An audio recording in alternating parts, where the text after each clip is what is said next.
Hello fellow freedom seekers, today I'm going to show you what outdoor campsite jobs need to be done before the site can open again after winter, so you will get a real feel of what it's like to work on a campsite.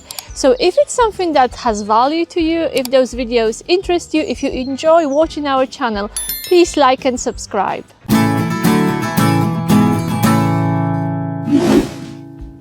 To make sure that everything is covered and each area is looked after, we start by the entrance, usually with cutting back this grass and then blowing what is left over. There is a lot of cutting back and pruning, and some jobs have already been done.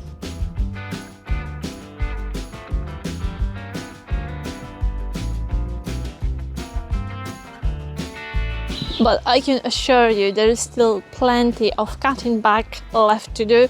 For example, deadheading hydrangeas, and these look pretty innocent and it seems like a quick job, but with each year we have more and more to cut back because they are growing. They're absolutely fabulous in the summer when they are in a full bloom.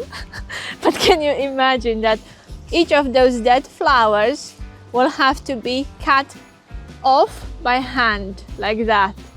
Each of them, every single one of them, every single one.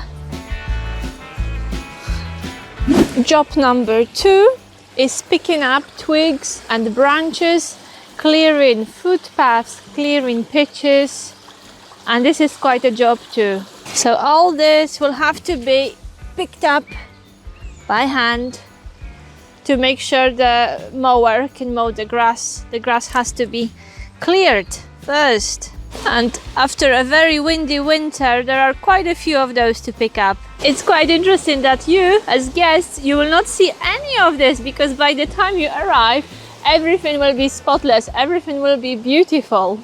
Are you still with me? I hope you liked this video. If you have any questions about a campsite job, please ask me. I will try to cover as much as possible in this video, but of course I can't talk about everything. Yeah, how does it feel for you? What do you think? Would you be happy to do such simple jobs outside? Being active, being out in nature, does it sound like your thing? Do you consider working as a campsite assistant? Let me know in the comments. Job number 3 is blowing all the tiny twigs, leaves and everything that's on the road that shouldn't be on the road, to make sure it's clean and tidy, it doesn't look messy, it's ready for opening. This car park will have to be cleared, especially around the edges. That's where leaves collect.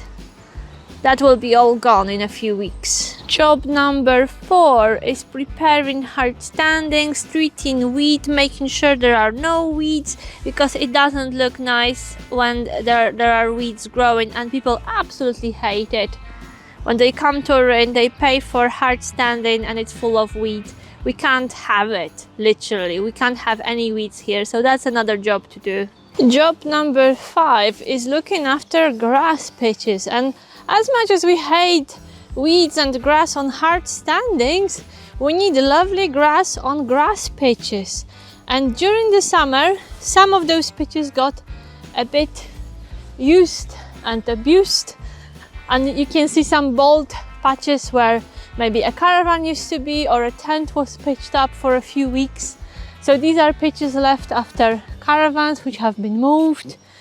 So in the area like that, the soil will have to be prepared, raked or aerated, and we will need to seed more grass. So there are quite a few pitches we have to fix before we open again.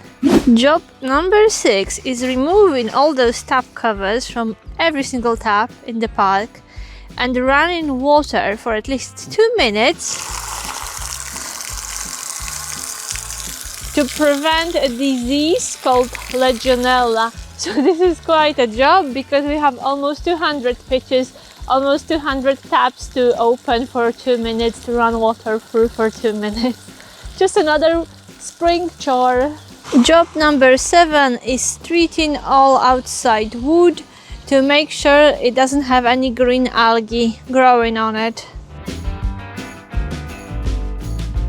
So we are talking all the rails, all the bins, all outside furniture, And as we go along, bit by bit, meter by meter, we check whether wood is secure, whether all those railings are secure and safe. I think one of them, this one, yeah, this one is not very secure. This one needs a bit of attention, so we'll report it to the outside team and they will deal with that. Job number 8 is taking care of the signs and A-frames. They all need a good wipe after winter. Some of them are a bit tricky to do. This one will probably be cleaned with a mop. A-frames are easy because they are on the ground, so we just have a good look at them, and if they are okay, if they can serve us another year, we just wipe and clean them. But if they've been damaged or they got worn out, we have to replace them or paint it all over and write it again. Guess who's writing all those beautiful A-frames?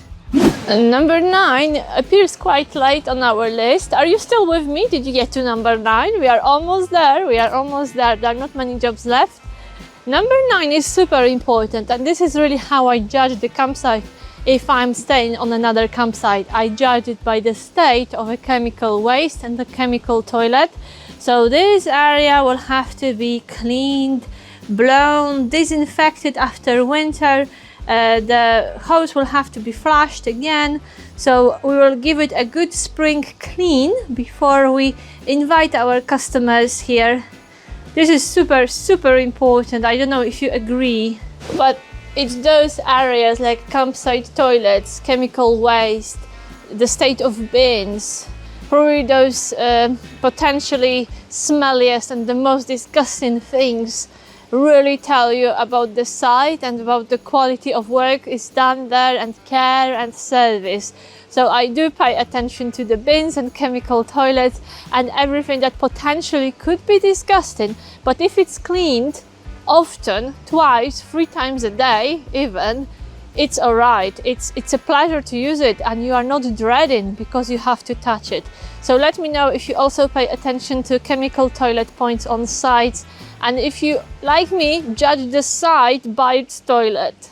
Number 10 is happening over there on the other side of the lake. So we'll take a leisurely stroll around the lake, and I'm really enjoying shooting this video for you today, having a good walk around the site, having a look what happened here in winter.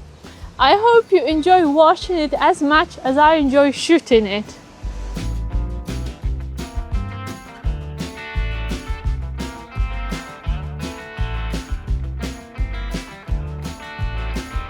Going back to the jobs, number 10 is preparing the nicest area to wash the dishes you can imagine. I dare you. Isn't it the best view?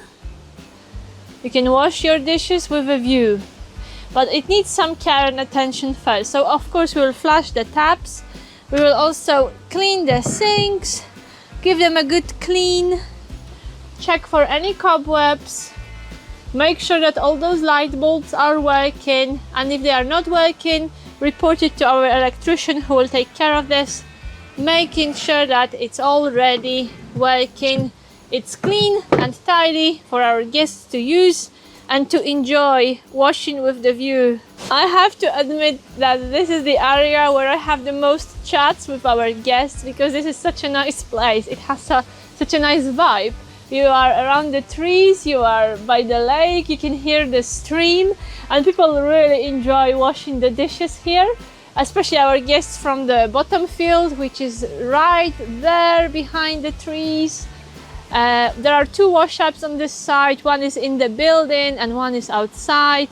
And if you stay with us, I definitely recommend you the outside wash-up by the lake. Would you enjoy washing your dishes here? Number 11, it's cleaning bins, and we usually power wash them. And this is a good opportunity to check the stickers as well. And if they need replacing, we replace them. This one will probably need an upgrade. This is a photo taken by Marek, by the way, the cow, around Hangman Cliff. The tops of the bins, you know, the handles, bits you touch are wiped and disinfected every day. but a few times a year, usually before we open and before we close the site, we power wash all the wheelie bins and also the big bins which you find in the recycling area. We are almost there, just 2 jobs left to do. I wish they took as little time as talking about them. Doing them will take a few good weeks. Number 12 is preparing the glam pods. So not only cleaning, checking for any snags, checking repairs, maybe repainting those benches, doing whatever needs doing to make sure they look alright, they look presentable, and they are nothing but the best they can be. This is a job for a contractor. As you can see, the plywood started to peel. This will have to be replaced. So there is a whole team of people working on every single bit, every single area. So as the staff working here, as we go through jobs, we report any snags. We often use contractors from outside to do other jobs for us. So it is a joint effort, and you really have to be organized and be on your toes, you know, think on your feet to make sure everything is done before the opening day. So there are 3 glam pods. Each of them will need a bit of attention before we rent them to our guests. And there will be a gas barbecue here as well for the guests to use. And of course, this will have to be installed here, checked after winter, to make sure our guests can enjoy their stay overlooking the lake. The final job number 13, seems the most abstract at the moment, but it will happen. It happens every year, and it is setting up, furnishing and decorating 3 Belle Tents which will stand on those 3 decks. And this is a job for at least a week. So at first we'll have to prepare the deckings, make sure they are clean, they are solid, maybe replace some wood. Then we will work around the Belle Tents, you know, cut grass, stream grass and so on. And finally we will erect those mammoth tents here, and we have 3 of them. So putting them up, it's not the end of the story. So once the Belle Tent is up, you can imagine it just behind me. There is inside lining which has to be fitted, cleaning, any touch-ups, you know, if any stains or accidents happen in the storage during the winter, maybe any bugs moved in and marked the fabric, it all has to be cleaned. Then it has to be treated with FabSeal to make sure Belle Tents are waterproofed. Then furniture comes in, decoration, lights, outside lights. It is a job. It is a mammoth task to prepare those 3 Belle Tents. But when they are done, they are absolutely beautiful, absolutely spectacular. The one which is the closest to the lake is Owl, and this is the view from the Owl. You also have your own fishing peg, which is perfect if you like fishing or just chilling by water. So that's it, ladies and gents. Congratulations if you made it to the end. Let me know if you watched all the jobs. Let me know which job you would enjoy the most, which one you would enjoy the least, whether you see yourself working and, you know, doing such jobs for a living. Can you imagine doing things like that and getting paid? Would that work for you?